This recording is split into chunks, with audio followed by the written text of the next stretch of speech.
Selamat pagi semuanya.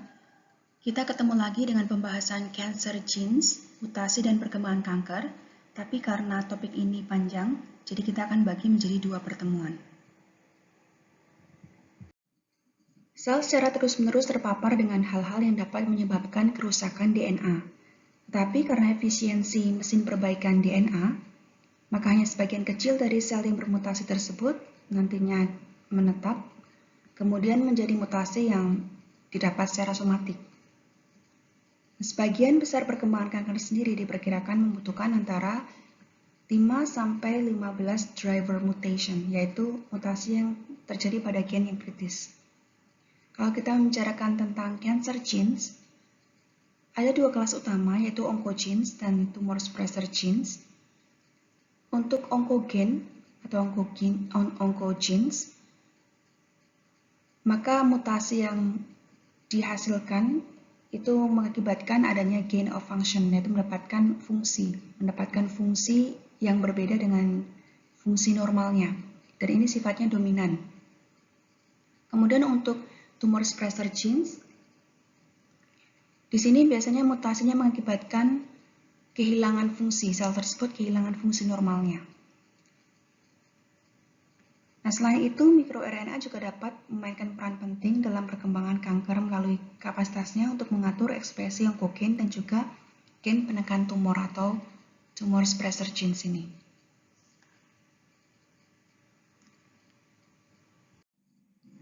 Pada bab sebelumnya, kita membahas bahwa faktor-faktor eksogen yang menginduksi kanker, daftarnya ada panjang sekali. Sehingga Anda mungkin cenderung bertanya, bagaimana tidak semua dari kita mendapatkan kanker di usia yang dini? Faktanya, kebanyakan penyakit kanker berkembang dengan sangat lambat. Sebagian karena kita telah mengembangkan cara yang efisien untuk memperbaiki DNA, sehingga DNA yang rusak hanya sebagian kecil benar-benar terfiksasi di dalam genom dan kemudian mengakibatkan kanker. Seperti yang pernah kita bahas sebelumnya, penyebab kerusakan DNA termasuk radiasi elektromagnetik berenergi tinggi, seperti sinar gamma, sinar X, radiasi UV, dan partikel atom yang dipancarkan oleh atom radioaktif, seperti partikel alfa dan beta.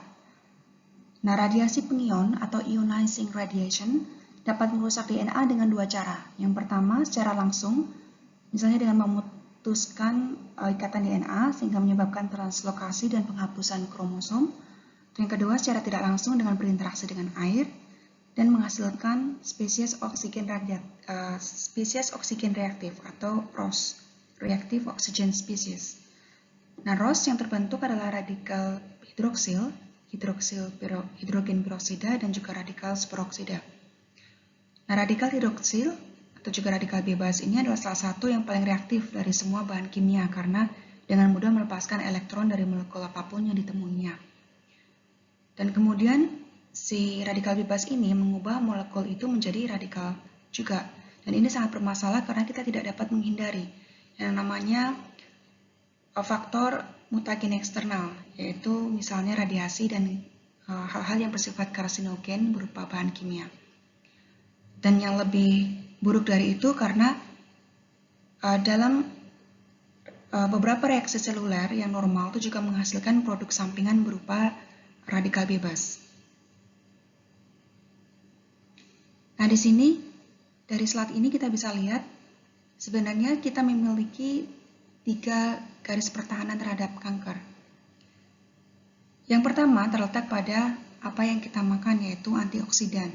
Apa yang kita makan, jadi misalnya kita sering sekali disuruh untuk makan buah, sayuran segar. Nah, itu karena di dalam buah dan sayuran segar mengandung banyak antioksidan yang ini dapat menetralkan ROS.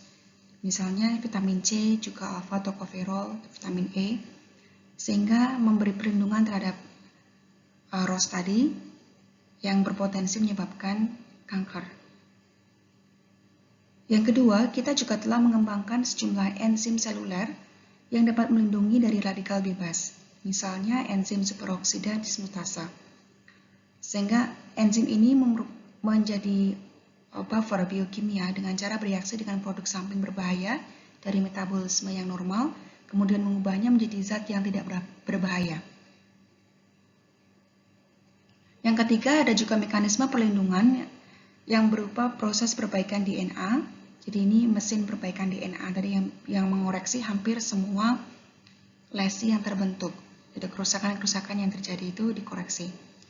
Nah, dari sekitar 20.000 DNA yang terkena dampak, itu rata-rata setiap harinya ya, kira-kira kurang dari satu itu yang DNA yang akan mengalami mutasi kemudian diteruskan pada genom pada saat mengalami atau sel itu mengalami replikasi. Nah, oleh karena itu, mutasi yang terakumulasi pada rata-rata ya, kecepatannya itu 1 atau 2 per hari untuk menghasilkan sekitar 10.000 mutasi seumur hidup. Jadi, Anda di sini bisa membayangkan akhirnya kenapa tadi menjawab pada pertanyaan slide berikutnya. Sel-sel kanker itu berkembangnya ketika individu sudah berusia lebih lanjut atau tidak semua kanker itu terjadi pada usia yang dini atau anak-anak ini, tapi tentu saja ada pengecualian untuk kanker-kanker tertentu yang memang sudah terjadi mutasi yang bawaan itu. Kemudian jadi bisa menimbulkan mutasi pada kanker pada usia dini. Meskipun saat ini kita sudah masuk pada era revolusi sequence, kita masih belum mengetahui secara pasti berapa jumlah driver mutation yang diperlukan untuk menyebabkan sel menjadi bersifat kanker. Kalau menurut gambar ini, nah ini hanya ilustrasi ya, jadi perkiraannya sekitar 5 hingga 15 mutasi yang berbeda bisa mengakibatkan kanker. Nah, namun dalam beberapa kasus seperti misalnya leukemia, mungkin jumlah driver mutation yang diperlukan lebih sedikit. Berapapun jumlah tepatnya, maka mutasi-mutasi itu membuat satu set driver mutation yang cukup untuk menggantikan kontrol normal dari proliferasi sel.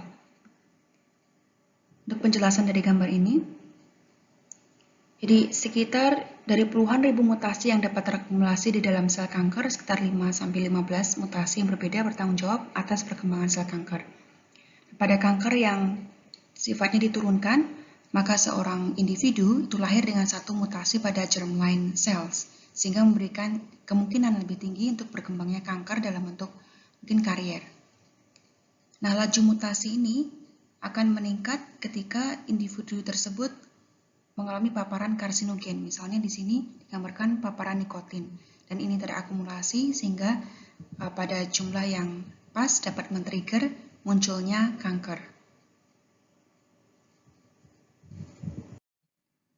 Baiklah, kita masuk pada mutation in cancer genes. Tapi sebelumnya saya bicarakan terlebih dahulu bahwa yang namanya cancer genes atau gen kanker ini sebenarnya hanya istilah, tetapi sifatnya jargon. Jadi tidak ada gen khusus yang benar-benar menyebabkan kanker. Tetapi istilah cancer genes atau gen kanker ini bisa kita pakai, bisa bermanfaat kalau kita ingin mendefinisikan sebagai gen yang telah mengalami abnormalitas dalam hal aktivitas proteinnya ataupun aktivitas RNA yang dikodekannya sebagai akibat dari beberapa perubahan. Nah, seperti tumor itu dihasilkan dari perubahan yang mengontrol pertumbuhan sel, juga perubahan pada lokasi sel dan kematian sel. Dan hilangnya mekanisme kontrol pada sel ini muncul akibat akuisisi mutasi pada 3 kategori besar gen, yaitu 1 proto-onkogen, 2 gen penekan tumor, yang ketiga adalah enzim yang berperan dalam perbaikan DNA. Proto-onkogen adalah gen-gen yang menyandikan komponen jalur persinyalan yang mengatur proliferasi sel. Nah, ketika terjadi mutasi pada gen-gen ini, maka mereka akan berubah menjadi onkogen yang dominan. Kemudian untuk gen penekan tumor, ini adalah gen-gen yang menyandikan protein yang apabila kehilangan fungsinya maka akan menyebabkan deregulasi dari siklus sel, menyebabkan degradasi protein, perlekatan sel, dan motilitas sel. Nah, gen penekan tumor ini biasanya bersifat resesif, sehingga diperlukan mutasi pada 2 alel untuk dapat menyebabkan kehilangan fungsinya. Yang ketiga adalah enzim yang berperan dalam perbaikan DNA. Nah, enzim atau protein ini menjaga integritas genom.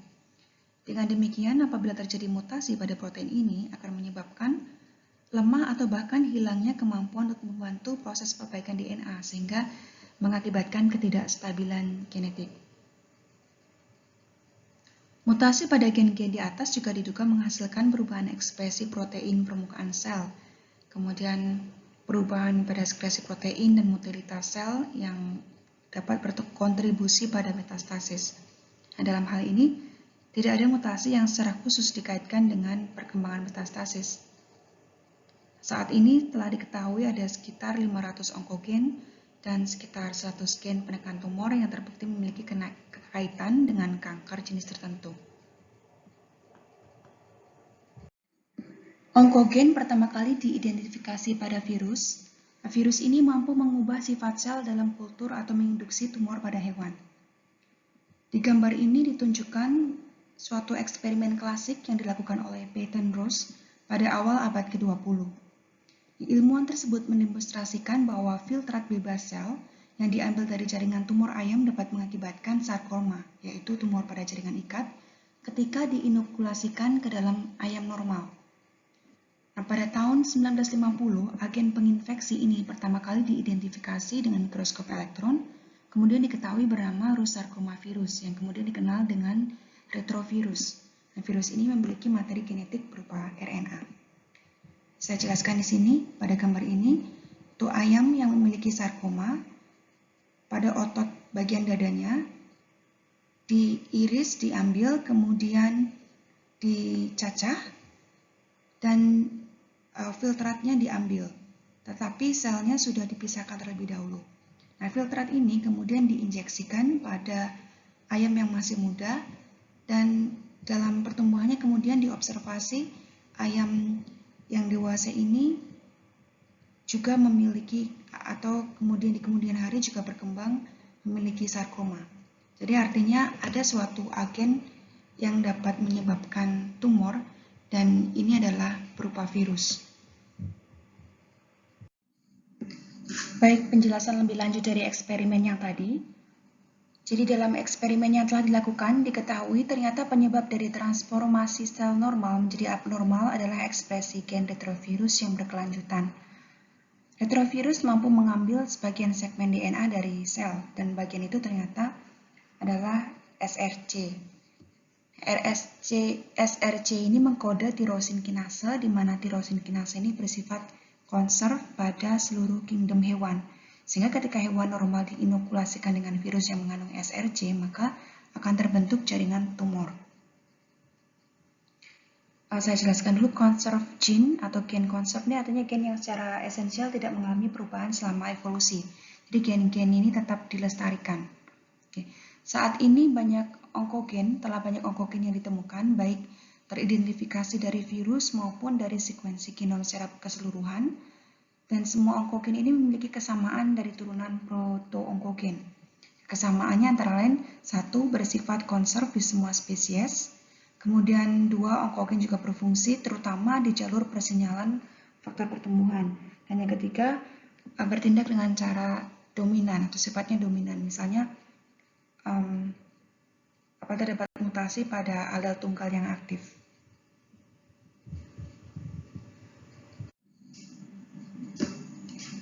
Dalam perkembangan kanker yang terjadi pada manusia, proto-onkogen dapat berubah menjadi onkogen sebagai konsekuensi dari mutasi.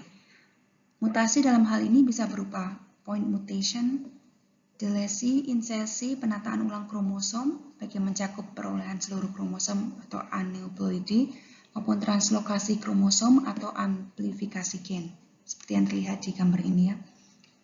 Amplifikasi dan translokasi kromosom dapat menyebabkan peningkatan produk dari sel normal, dan translokasi kromosom juga dapat menyebabkan ekspresi protein baru yang dihasilkan dari fungsi dari 2 coding sequence dari gen yang berbeda. Pada gambar ini ditunjukkan cara-cara basic di mana mutasi dapat mempengaruhi gen kanker. Pada level yang terkecil, terjadi perubahan basa tunggal, di mana hal ini seringkali tidak akan berpengaruh sama sekali terhadap fungsi gen. Tetapi, jika terjadi perubahan kritis dalam urutan asam amino atau dalam transkripsi, maka efeknya bisa dramatis meskipun hanya terjadi mutasi pada satu basa. Nah, perubahan yang lebih luas pada protein dapat mencakup misalnya penghapusan seluruh domain protein. Nah, ada juga kesalahan yang dibuat oleh mesin replikasi kromosom. Dalam hal ini misalnya, pada saat replikasi kromosom terjadi penggandaan salinan dari sel-sel normal, sehingga sel-sel ini mengalami amplifikasi sehingga jumlah produknya juga meningkat drastis. Atau sebaliknya, satu gen dapat hilang secara keseluruhan sehingga produknya tidak ada sama sekali. Nah, ini juga menjadi ciri-ciri dari sel yang bersifat kanker. Nah, untuk contoh yang ini banyak dijumpai pada gen penekan tumor. Dan yang terakhir adalah pengocokan DNA dalam bentuk translokasi kromosom yang dapat menghasilkan protein baru atau disebut juga kimera atau protein normal yang berada di bawah kendali yang berbeda, yaitu protein normal tetapi regulasinya pada tempat yang salah, di waktu yang salah, atau dalam jumlah yang tidak tepat. Baik, sekian dulu untuk pertemuan kali ini. Kita lanjutkan di minggu berikutnya ya. Anda bisa membaca sendiri referensi mengenai onkogen, gen penekan tumor, dan proto-onkogen dan sebagainya untuk menambah pemahaman dari materi ini. Untuk pertanyaan yang sudah di-drop di Spadat, saya cukup terima kasih. Saya akan membalasnya di forum chat itu juga. Baik, kita belum sempat menjadwalkan Zoom ya, tapi segera kita jadwalkan karena sudah 3 kali pertemuan ini kita selalu menggunakan rekaman video. Oke, gitu saja. Terima kasih atas perhatiannya.